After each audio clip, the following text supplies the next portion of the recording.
America ஈரானோட பேச்சுவார்த்தை நடத்திக்கிட்டு இருக்கு. அதுவும் நல்லபடியாக அந்த பேச்சுவார்த்தை போய்கிட்டு இருக்குன்னு டொனால்ட் ட்ரம்ப் சொன்னாரு. ஆனா ஈரான் தரப்புல இருந்து நாங்க எந்த விதமான பேச்சுவார்த்தையும் அமெரிக்காவோட நடத்தல அப்படின்னு அதிகாரப்பூர்வமாக உறுதிப்படுத்தியிருக்காங்க. இதனுடைய விளைவு என்ன? இந்த போர் இன்னும் தீவிரமாகுமா அப்படிங்கறத பத்தியும், ஈரான் ஒரு சில இடத்துல சறுக்கி இருக்காங்க, அது என்ன அப்படிங்கறத பத்தியும் தான் இந்த வீடியோல பார்க்க போறோம். இது டிகோட் பை வெங்கட். அன்றும் இன்றும் என்றும் தரம் என்றாலே சக்தி மசாலா. இது மக்களின் 49 ஆண்டு கால நம்பிக்கை. சிக்கனமாய் போட்டாலும் சிறப்பாக இருக்கும். ஈரான்ல இருக்கிற முக்கியமான தலைவர்கள் எல்லாம் கொல்லப்பட்டாங்க. இப்ப மீதி இருக்கிறவங்க கிட்ட நாங்க பேச்சுவார்த்தை நடத்திட்டு இருக்கோம் அப்படின்னு டொனால்ட் ட்ரம்ப் சொல்லிட்டே இருந்தாரு. ஆனால் ஈரான் தரப்புல இருந்து அதுக்கு மறுப்பு மட்டும்தான் வந்துகிட்டே இருந்துச்சு. இப்ப அதிகாரப்பூர்வமாக ஈரானுடைய வெளியுறவுத்துறை அமைச்சர் அபாஸ் அராக்சி அவரே ஈரான்ல இருக்கிற ஒரு ஊடகத்துக்கு அளித்த பேட்டியில நாங்க எந்த விதமான பேச்சுவார்த்தையும் நடத்தல அப்படின்னு வெளிப்படையாக சொல்லியிருக்காரு. ஆனா ஓமன், பாகிஸ்தான், எகிப்து, துருக்கி போன்ற நாடுகள் எல்லாம் ஈரானையும் அமெரிக்காவையும் பேச்சுவார்த்தைக்கு கொண்டு வர முயற்சியில ஈடுபட்டாங்களே, அப்படி ஒரு செய்தி வந்துச்சு, அதுவும் பொய்யா அப்படின்னு ஒரு கேள்வி வருதுல. அதுக்கு அபாஸ் அராக்சி என்ன சொல்றாருன்னா, அமெரிக்கா எங்களுடைய அண்டை நாடுகள் மற்றும் வேறு சில நாடுகள் மூலமாக எங்களை தொடர்பு கொள்ள முயற்சி பண்ணிட்டு தான் இருக்காங்க. 15 பாயிண்ட்டுகள் கொண்ட டிமாண்டையும் எங்களுக்கு அனுப்புனாங்க. ஆனா நாங்க அமெரிக்காவோட நேரடியாகவோ இல்ல மறைமுகமாகவோ அதுக்கு எந்த விதமான ரிப்ளையோ இல்ல பேச்சுவார்த்தையோ நடத்தல. அவங்க எங்களை அப்ரோச் பண்ணியிருக்காங்கன்னு தான் அதை சொல்லணுமே தவிர அதை பேச்சுவார்த்தைன்னு சொல்ல முடியாது. இவ்வளவு பேசுற அமெரிக்கா முன்னாடி என்ன சொன்னாங்க? அன்கண்டிஷனல் சரண்டர், எந்தவித நிபந்தனைகளும் இல்லாம ஈரான் சரணடையணும் அப்படின்னு சொன்னாங்க. ஆனா இப்ப அவங்களே எங்க கூட பேச்சுவார்த்தை நடத்துங்கன்னு சொல்லி எங்க கிட்ட கேட்டுக்கிட்டே இருக்காங்க. இதுலயே தெரிய வேணாமா ஈரான் தான் இங்க ஸ்ட்ராங்கா இருக்கு அப்படின்னு அப்பாஸ் அராக்சி சொல்றாரு. اگه نمیگفتن تسلیم بدون قید و شرط پس چرا الان به اصطلاح حرف از مذاکره میزنن اینها؟ من حالا در مورد این توضیح خواهم داد ها که به اصطلاح مذاکره در کار نیست. அது மட்டும் இல்ல, தாக்குதல் நிறுத்த ஒப்பந்தத்தை நாங்க நம்புறதாக இல்ல.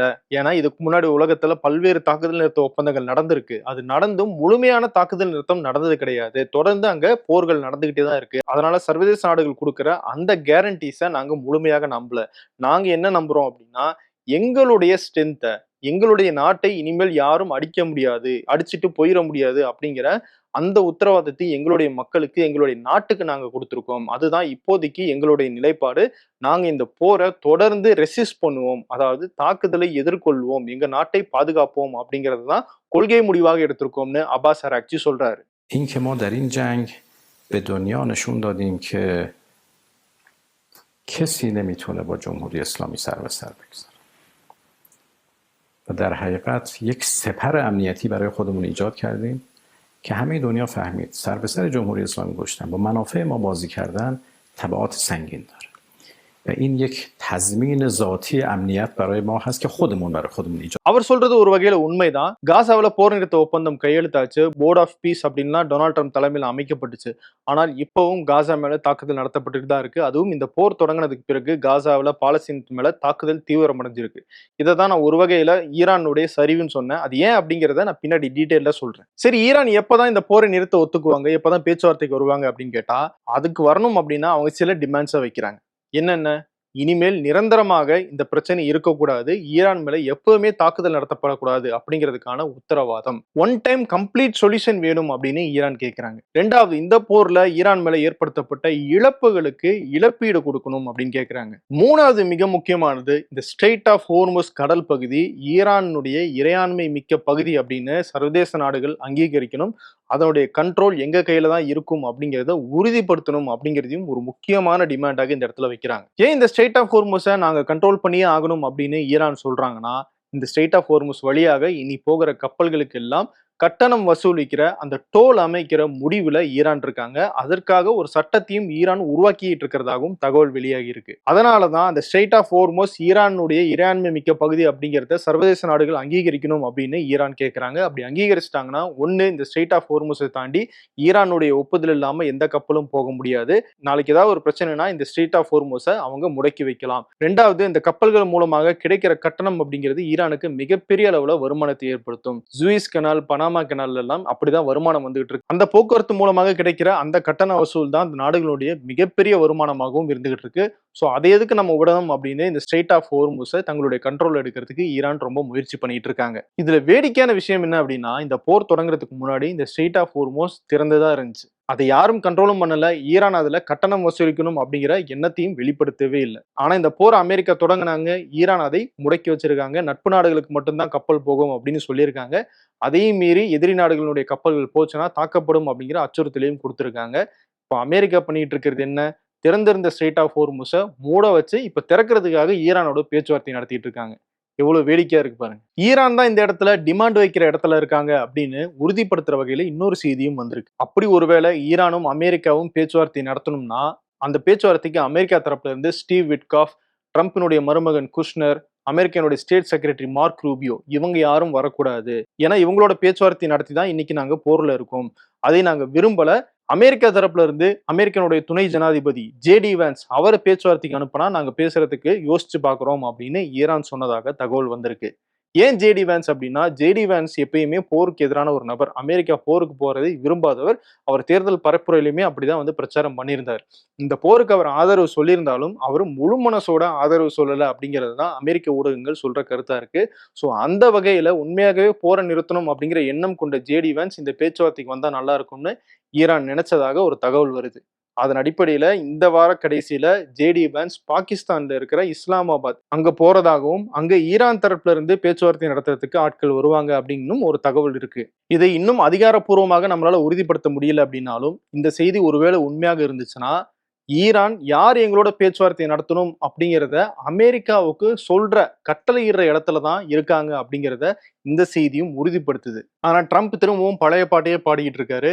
நாங்க ஈரானோட பேச்சுவார்த்தையை தான் நடத்திட்டு இருக்கோம், நாங்க யாரோட பேச்சுவார்த்தை நடத்துறோம் அப்படிங்கறது வெளிப்படையா சொன்னோம்னா அவங்கள ஒண்ணு ஈரானுடைய மத்த அதிகாரிகளை கொன்னுருவாங்க, இல்லாட்டி நாங்க கொன்றுவோம் அப்படின்னு அவங்க பயப்படுறாங்கன்னு சம்பந்தமே இல்லாம பேசிட்டு இருக்காரு. ஈரானுடைய வெளியுறவுத்துறை அமைச்சர் அப்பாஸ் அராக்சி வெளிப்படையாவே சொல்லிட்டாரு, நாங்க எந்தவித பேச்சுவார்த்தையிலும் ஈடுபடல அப்படின்னு. அப்படியே அது ஒரு பேச்சுவார்த்தை அப்படின்னு டொனால்ட் ட்ரம்ப் நினைச்சாலுமே அந்த பேச்சுவார்த்தையில யார் ஈடுபட்டிருப்பானா அப்பாஸ் அராக்சி தான் வந்திருப்பாரு. காரணம், இதுக்கு முன்னாடி ஈரானுக்கும் அமெரிக்காவுக்கும் நடந்த பேச்சுவார்த்தையை தலைமை தாங்கினதுமே அப்பாஸ் அராக்சி தான். அதனால இதுல எந்தவித ஒளிவு மறைவும் இதுக்கு மேலேயும் இருக்கிறதாக நமக்கு தெரியல. ஓகே, ஒரு பேச்சுவார்த்தை நடக்குது, அதுக்கான முயற்சி நடக்குது அப்படின்னு இந்த 2 நாட்களாக வந்த செய்திகள் கொஞ்சம் பதற்றத்தை தணிச்சது அப்படின்னு கூட சொல்லலாம். அதனுடைய விளைவு பங்குச்சந்தைகள்லையும் எதிரொலிச்சது.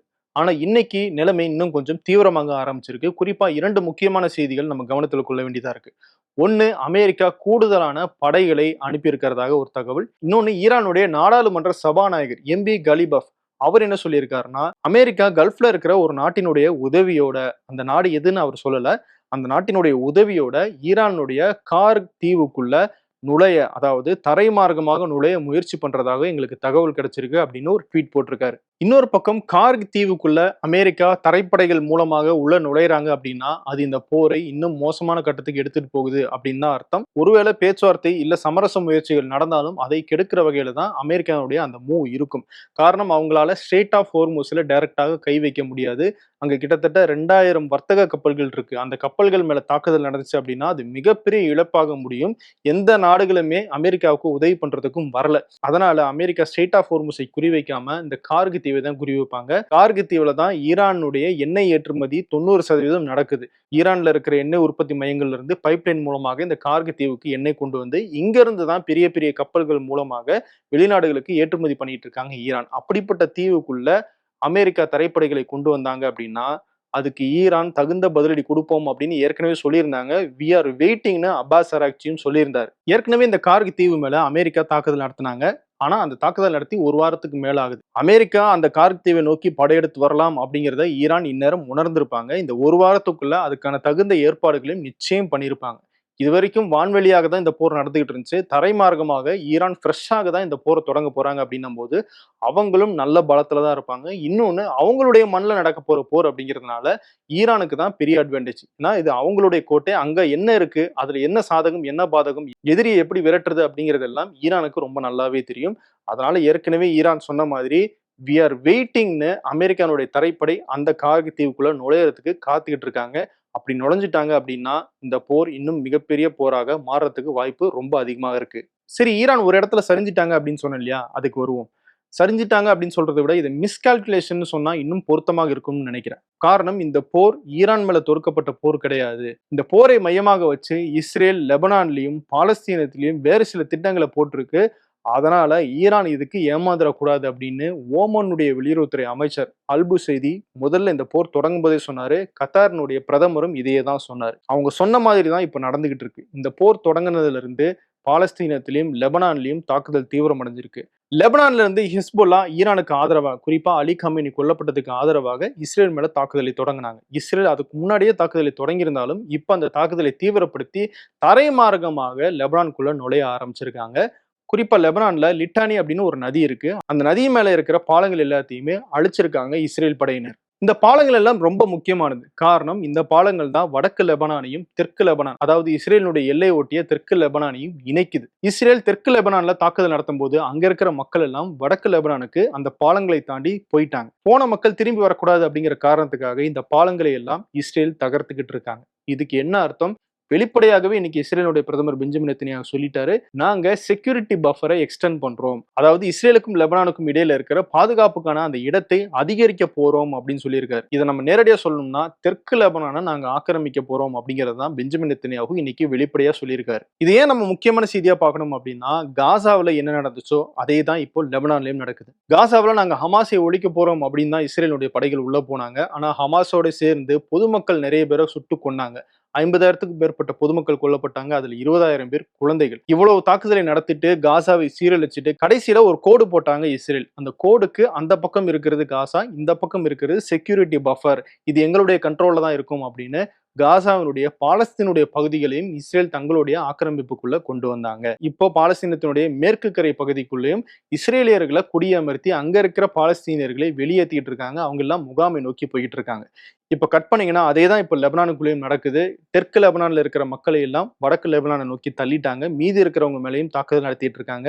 தெற்கு லெபனானுக்கும் வடக்கு லெபனானுக்கும் இருக்கிற அந்த இணைப்பு பாலங்களையும் அகற்றிட்டாங்க. இதை நாங்க செக்யூரிட்டி பஃபரா எங்களுடைய கண்ட்ரோலுக்குள்ள எடுத்துக்க போறோம் அப்படின்னு சொல்றாங்க. அதாவது அத்துமீறி லெபனானுடைய பகுதிகளை இஸ்ரேல் சொந்தம் கொண்டாட போறாங்க அப்படிங்கிறது தான் இதுக்கான அர்த்தம். இதுவரைக்கும் லெபனான் மேல இஸ்ரேல் நடத்தின தாக்குதல்ல 1000க்கும் மேற்பட்ட அப்பாவி பொதுமக்கள் கொல்லப்பட்டுக்கிட்டு இருக்காங்க. இதை தான் நான் சொன்னேன், ஈரான் இந்த போருடைய விளைவாக கவனிக்காம விட்ட மிஸ்கால்குலேஷன் அப்படின்னு. இப்ப ஈரான் இந்த போர்ல இருக்கிறத சாதகமாக பயன்படுத்திக்கிட்டு இஸ்ரேல் இன்னொரு பக்கம் லெபனான்ல இருந்து எங்களுக்கு ஈரானுக்கு ஆதரவா அச்சுறுத்தல் வருது அப்படிங்கிற காரணத்தை சொல்லி லெபனானை ஆக்கிரமிக்கிற முயற்சியில ஈடுபட்டிருக்காங்க. இன்னொரு பக்கம் காசாவில் தாக்குதல் நிறுத்த ஒப்பந்தம் கையெழுத்து ஆகியும் திரும்பவும் தாக்குதல தொடங்கியிருக்காங்க இஸ்ரேல். இதுவரைக்கும் 800 பேர் காசாவில் கொல்லப்பட்டிருக்கிறதாக தகவல் வந்திருக்கு. பாலஸ்தீனத்தில் இருக்கிற முகாம்கள் மேலேயும் ஏவுகணை தாக்குதலை இஸ்ரேல் நடத்திட்டு இருக்காங்க. அப்கோர்ஸ் இது ஈரானால தடுக்க முடியாதுதான், ஏன்னா அவங்களே போர்ல இருக்காங்க. ஆனா ஈரான் ஹெஸ்புல்லாவை இந்த போருக்குள்ள கொண்டு வந்திருக்க கூடாது அப்படின்னு சர்வதேச அரசியல் பார்வையாளர்கள் சொல்றாங்க.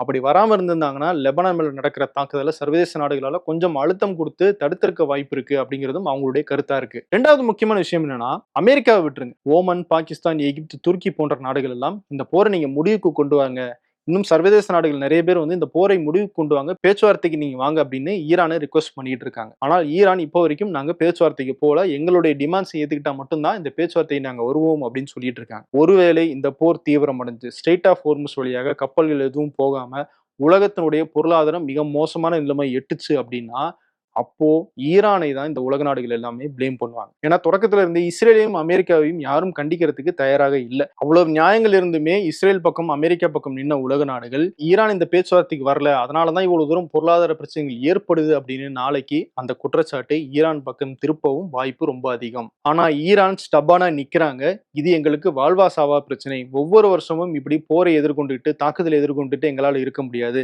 அதனாலதான் நிரந்தரமாக ஒரு முடிவு கட்டணும்னு நாங்க நினைக்கிறோம்னு ஈரான் ரொம்ப ஸ்ட்ராங்கா இருக்காங்க. உலகத்தினுடைய அழுத்தத்தை ஈரான் எப்படி எதிர்கொள்றாங்க அப்படிங்கிறத நம்ம பொறுத்திருந்துதான் பார்க்கணும். உலக நாடுகள் ஈரானுக்கு எதிராக தான் இருக்காங்க அப்படிங்கிறத உறுதிப்படுத்துற இன்னொரு செய்தியும் வந்திருக்கு.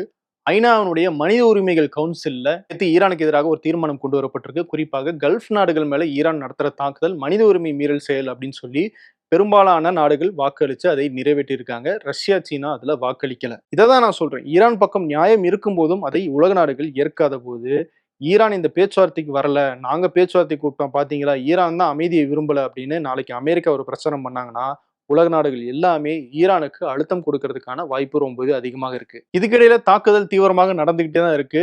ஈரானுடைய புஷர் அப்படின்னு சொல்லப்படுற இடத்துல இருக்கிற அணு உலை மேல இஸ்ரேல் தாக்குதல் நடத்தியிருக்காங்க. இப்போ வரைக்கும் அதுல அணு கதிர்வீச்சு எதுவும் இருக்கா அப்படிங்கிறது தெரியல. ஆனா அந்த அணு உலையினுடைய மிக முக்கியமான இடங்கள்ல தாக்குதல் நடந்திருக்கு அப்படிங்கிறதுனால ரஷ்யாவினுடைய சயின்டிஸ்ட் தான் அங்க வேலை பார்த்துட்டு இருக்காங்க. அவங்களை எல்லாம் ரஷ்யா வெளியேற்றிருக்கிறதாக சொல்லிருக்காங்க.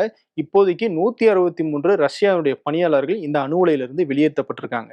ஸோ அங்கிருந்து பணியாளர்கள் வெளியேறாங்க அப்படின்னா அந்த இடத்துல தாக்குதல் தீவிரமாக நடக்குது அப்படின்னு தான் அர்த்தம். ஒருவேளை அங்க ஏதாவது அணு விபத்து ஏற்படுற வகையிலான தாக்குதல் நடந்துச்சு அப்படின்னா அது ஈரானுக்கு மட்டும் இல்ல, ஒட்டுமொத்த கல்ஃபுக்குமே மிகப்பெரிய பாதிப்பை ஏற்படுத்தும். அந்த பெர்ஷியன் கல்ஃப்ல இருக்கிற உயிரினங்களுக்கும் அது பாதிப்பை ஏற்படுத்தும் அப்படிங்கிற அபாயம் இருக்கு. இஸ்ரேலுடைய இந்த தாக்குதலுக்கு பதிலடியாக ஈரான் இஸ்ரேல்ல இருக்கிற முக்கியமான ஒரு கெமிக்கல் ஃபேக்டரி மேல தாக்குதல் நடத்தியிருக்கிறதாகவும் மிகப்பெரிய வெடிவிபத்து ஏற்பட்டிருக்கிறதாகவும் தகவல் வெளியாகி இருக்கு. இது போக குவைத்துல இருக்கிற சர்வதேச விமான நிலையத்தை நோக்கி ஈரான் தாக்குதல் நடத்தியிருக்காங்க. அதுக்கு குவைத் அரசாங்கம் கண்டனம் தெரிவிச்சிருக்காங்க. சவுதியை நோக்கியும் ட்ரோன்கள் மூலமாக ஈரான் தாக்குதல் நடத்திட்டு இருக்காங்க.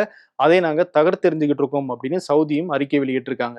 இந்த இடைப்பட்ட காலத்துல ஈரான் கிட்ட இருந்து பல ஆண்டுகளுக்கு பிறகு இந்தியா எல்பிஜியை இறக்குமதி செஞ்சிருக்கிறதாக தகவல் வெளியாகி இருக்கு.